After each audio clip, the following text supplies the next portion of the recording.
रामचन्द्राय जनकराजजामनोहराय मामकाभीष्टराय महितमङ्गलम्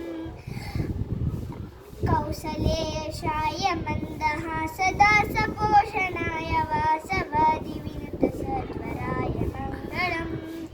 रामचन्द्राय जनकराजजामनोहराय मामकाभीष्टराय महितमङ्गलम् कौसलेशाय मन्दहासदासपोषणाय वासवादिविनुतसत्वराय मङ्गलम् चारुकुङ्कुमोपेतचन्द्रनानि चर्चिताय हारकटकशोभिताय भूरिमङ्गलम् चारुकुङ्कुमोपेतचन्द्रनानि चर्चिताय हारकटकशोभिताय भूरिमङ्गलम्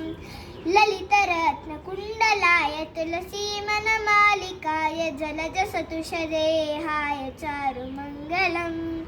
ललितरत्नकुण्डलाय तुलसीवनमालिकाय जलजसतुषदेहाय चारुमङ्गलम्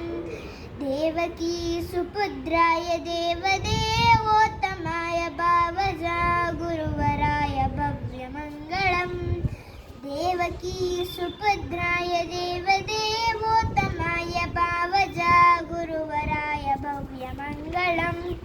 कुण्डलीकाक्षाय पूर्णचन्द्रवदनाय कण्डजावाहनाय अतुलमङ्गलम्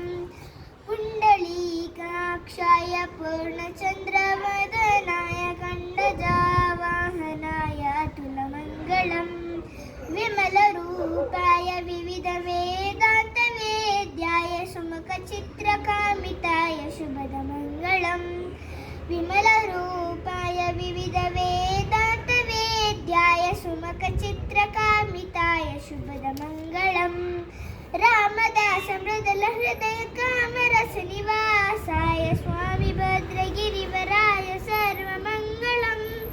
स्वामी भद्रगिरिवराय सर्वमङ्गलम् स्वामी भद्रगिरिवराय सर्वमङ्गलम् रामदासमृदुलहृदयकामरसनिवासाय स्वामी भद्रगिरिवराय सर्वमङ्गलम्